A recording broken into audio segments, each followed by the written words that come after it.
Bonjour à tous, namasté, c'est Nelly d'Énergie Soins Divins. Pour la vidéo du dimanche, aujourd'hui je vais vous parler du bas astral. Le bas astral, on en rencontre en ce moment pas mal dans les consultations ou dans les informations, dans ce que l'on peut voir justement à la télé ou autre part, ou dans des lieux particuliers. Donc, n'hésitez pas aussi à vous abonner à la chaîne et puis à liker et partager si vous aimez mes vidéos. Gratitude. Donc, le bas astral, qu'est-ce que c'est? Le bas astral, il existe déjà plusieurs niveaux. Vous avez le haut astral, le moyen astral et le bas astral. C'est une question de vibration. Les vibrations sont complètement différentes selon si on va vers l'ombre ou la lumière. C'est un peu cette image qu'il faut avoir. Dans le bas astral, vous avez justement des énergies, des entités, des âmes errantes. Il peut y avoir aussi des parasites astraux. Il peut y avoir aussi des miasmes, des sangsues. Ce sont, si vous voulez, des énergies, des petites bêtes qui ont besoin de survivre.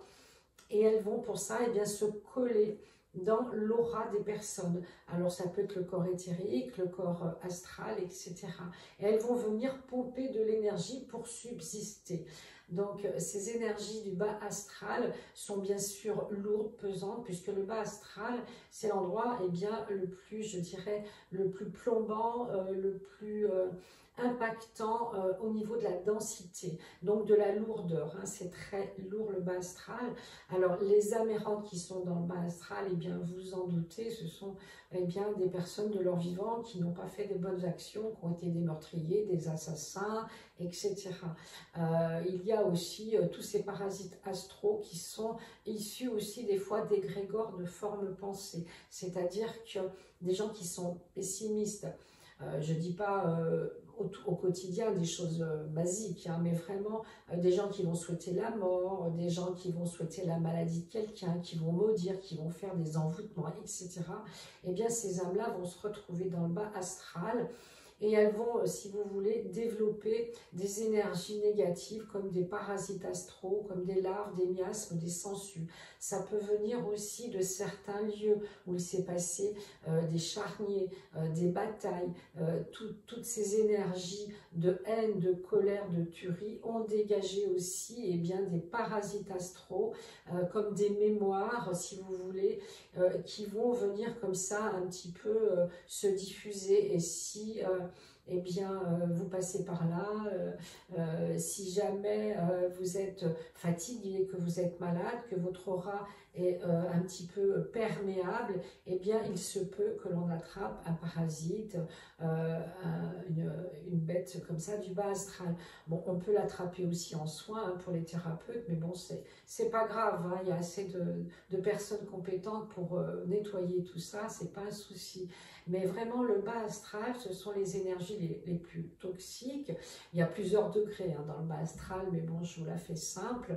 Et elles vont attaquer la personne dans le but donc de pomper son énergie, de s'enfoncer dans les limbes inférieures et de tirer cette personne vers le bas. C'est pour ça que la dépression, le burn-out, si vous voulez, c'est difficile parce qu'en plus, ces personnes, elles subissent ça, elles ont une bonne volonté de s'en sortir, mais elles sont plombées, elles sont tirées vers le bas. C'est pour ça qu'elles doivent se faire aider.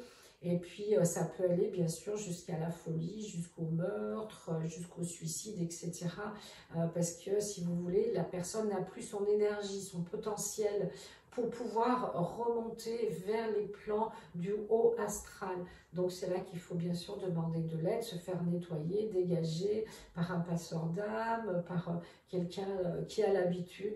N'allez pas vers n'importe qui. Il faut vraiment que cette personne vous soit recommandée parce que c'est quand même, je dirais, un travail particulier.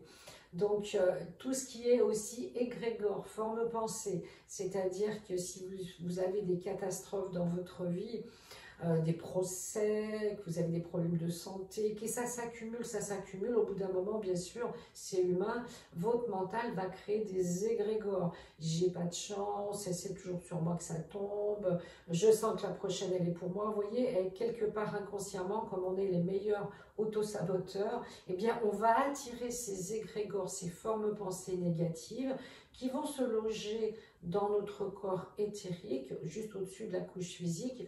Et au bout d'un moment, quand on sera vraiment affaibli, eh bien ça va rentrer dans le corps physique pour provoquer des symptômes de maladie, de dépression, de douleur, etc. Donc, il ne faut pas avoir peur de tout ça parce que ça fait partie de l'environnement humain terrestre. Donc, il faut vraiment rester positif par rapport à ça. Et puis, sachez qu'il y a toujours des solutions, il y a toujours des belles personnes qui sont capables justement de dégager ce bas astral. Et de temps en temps, si on a une journée où on est vraiment dans la déprime, eh bien, c'est que peut-être justement on a attrapé dans une gare, un aéroport, un endroit, un peu de bas astral environnant. Ben, il suffit de faire un nettoyage des chakras, de l'aura, vous passez de la sauge, vous faites une méditation avec la flamme violette et tout rentrera dans l'ordre. Sinon, ben, écoutez, vous vous faites accompagner. Voilà, j'espère que cette vidéo vous a plu. Je vous dis à très bientôt pour une prochaine vidéo. Namasté.